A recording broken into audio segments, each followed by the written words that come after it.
बड़ी बेटी ने एमए किया है उर्दू में, दूसरी बेटी ने बीएसएलआर किया है केमिस्ट्री में, तीसरी जड़ी एम.कॉम कर रही है।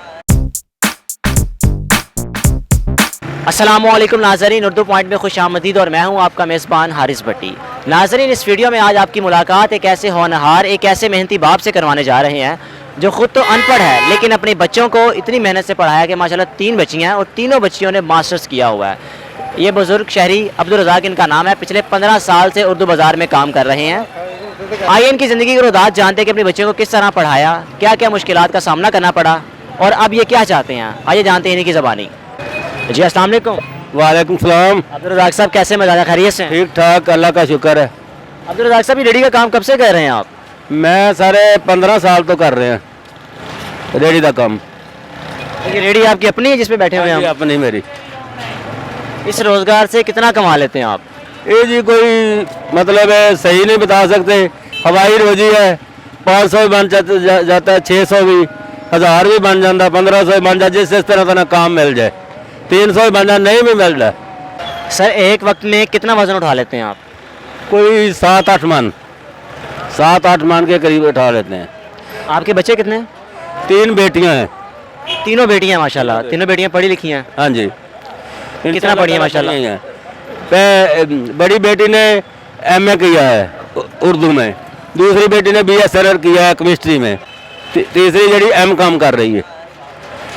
इंशाअल्लाह ताला मैं इन्हों मजदूरी करके पढ़ा लिया तो गाँव पाल भी ले लिया। हुण गाँव इन्हों के रिश्तियों का मसला आ तो इंशाअल्लाह ताला वो भी अल्लाह ताला करम करेगा। अल्लाह मोरी मेरी दुआ है। सर आपने माशाल्लाह 15 साल मेहनत की है, हाँ जी। तो जज्बा, ये जोश किस तरह आपको मिला कि मैं अपनी बच्चियों को इस अच्छे मुकाम तक मुझे उनको पढ़ाऊँ लिखाऊँ? वो सर मेरी भी कोशिश है सी, क्योंकि मेरे खानदान के सारे जिन्हें भी खानदान पढ़े लिखे है, मैं कमा के देता, उन्होंने अपनी मेहनत की है, इस मुकाम के उत्ते गई।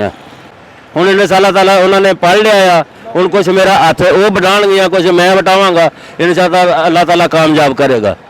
फिर इस तो अलावा इंशाअल्लाह ताला मेरा माँ बाप भी अजे जिंदा है, मेरे कोल है, तो माई मेरी नू फालज है, तो बाप भी बूढ़ा, तो 3 बेटियां 2 जी, 7 जियों का मैं ना खर्चा उठा रहा हूँ, पढ़ा भी रहा हूँ। सर आप माशाल्लाह, आपको सैल्यूट है कि माशाल्लाह अपनी बच्चियों को आपने इस मुकाम तक पहुंचाया है, कितनी मेहनत की है, अपने माँ बाप को भी पाल रहे हैं। तो क्या क्या मुश्किलात आपको फेस करनी पड़ी? मुश्किलात तो सर कोई नहीं, एडी मेहनत करते अल्लाह ताला रोटी दिंदा रहा तो खाते रहे हैं। तो मुश्किलात हुण यही है कि अल्लाह ताला फर्ज पूरा कर दे, बस बेटियां उन्होंने शादी हो जाए, अपना फर्ज अदा कर, साडा तो अल्लाह मालक है। कहाँ से आते, कहाँ से हैं आप? मैं शाहदरा से आता हूँ। तो 15 साल से उर्दू बाज़ार में ही काम कर रहे हैं? उर्दू बाज़ार में काम कर रहा हूँ।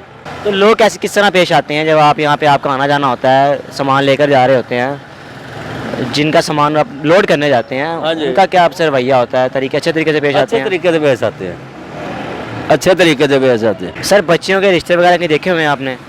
नहीं, अभी नहीं, अभी मेरे पास सरमाया नहीं है। ये कोई बात होती है तो वो कहते हैं कि अभी करो, अभी मेरे च हिम्मत नहीं हैगी। तो 2 बेटियां वड्डियां पढ़ हटियां, एक ने एमए कर लिया, एक ने बीएसएलआर कर लिया, एक एम.कॉम कर रही है। तो नौकरी वगैरह करती हैं? नौकरी करती है, एक छोटी कर दी है, वो 7000 रुपया लेंदी है, सुबह पढ़ान जाती है, तो आन के तो 3 बजे फिर अपना अकैडमी बन जाती है। तो दूसरिया 2 है वो भी 7-8 हज़ार लेंदियाँ, तो नौकरी कोई मकबूल नहीं मिल रही। तो जे मतलब घरों लेट भी हो जाती है, 10 मिनट भी ले जाए स्कूल वाले, वो भी कट लेंगे है, तो छुट्टियाँ भी कट लेंगे है, वो कोई नहीं गुजारा होंगे। चाहते क्या है कि माशाल्लाह आपकी बच्चियों को पढ़ाया है? बच्चों को असीं पढ़ाया, असीं चाहते हैं साडियां बच्चियां नूं कोई गौरमेंट जॉब मिले। साडे को फरमाइश नहीं हैगी, अल्लाह की फरमाइश है साडे को बस। कई बच्चियाँ अप्लाई वगैरह करती रहती हैं? पढ़ाई वगैरह तो करती हैं, बात नहीं बनती। तो बीवी मेरी पोलियो के कतरे पे आती है, वो भी कोई महीने 1-2 बारी पिला होंगे, कोई 1000-2000 रुपया जरा ना वो कमा लेंगे है दिहाड़ी के नाल। तो मेरी वड्डी बेटी है, उसने भी एमए किया, वो भी अपनी मतलब वालदा के नाल पोलियो कतरे पे आती है। जी तो नाज़रीन, आपने अब्दुल रज़ाक साहब की गुफ्तगू सुनी कि किस तरह मेहनत और मजदूरी करके उन्होंने अपनी बच्चियों को इस मुकाम तक पहुँचाया। अब उनकी एक ही ख्वाहिश है कि मेरी बच्चियों को अच्छी नौकरी मिल जाए ताकि वो अपना अच्छा मुस्तकबिल बना सकें। मुझे दीजिए इजाज़त, देखते हैं उर्दू पॉइंट। अल्लाह हाफिज़।